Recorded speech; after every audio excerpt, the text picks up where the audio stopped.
Ciao a tutti! Oggi siamo qui per raccontarvi il libro L'albero La delle storia bugie. inizia col trasferimento della famiglia Sunderly, composta dalla madre, Murphy, il fratellino, Howard, lo zio, Miles, il padre Reverendo, e la protagonista. Fate. Fate era una ragazza curiosa e molto intelligente, anche se nessuno ammirava le sue doti soltanto perché era femmina. Ma è grazie alla sua intelligenza e astuzia che scopre il grande segreto del padre, che l'aiuterà a trovare l'assassino. La sua indagine cominciò con la morte del padre.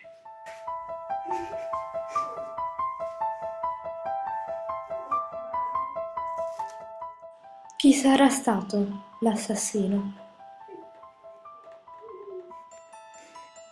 Jane, la domestica quasi licenziata.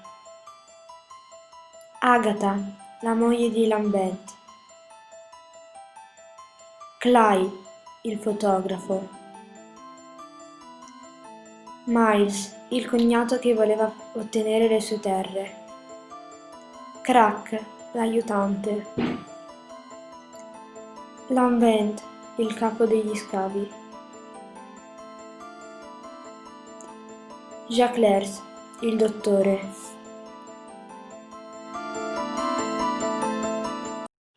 Poi una notte, Fate scoprì il segreto del padre.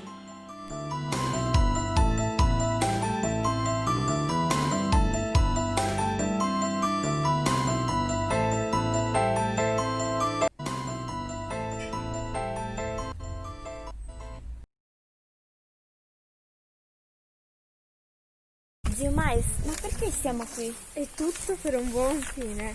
Un ottimo fine.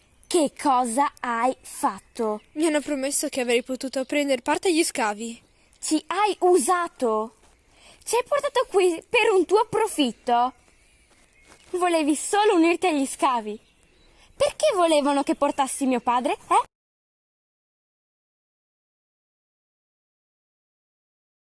Questo libro all'inizio mi è sembrato un po' noioso, ma andando avanti è iniziato a piacermi e il finale mi ha coinvolto molto.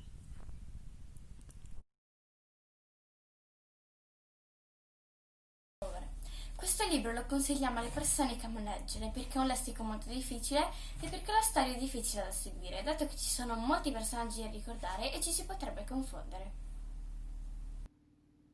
Questo era L'albero delle bugie. Se vi è piaciuto vi consigliamo di prenderlo.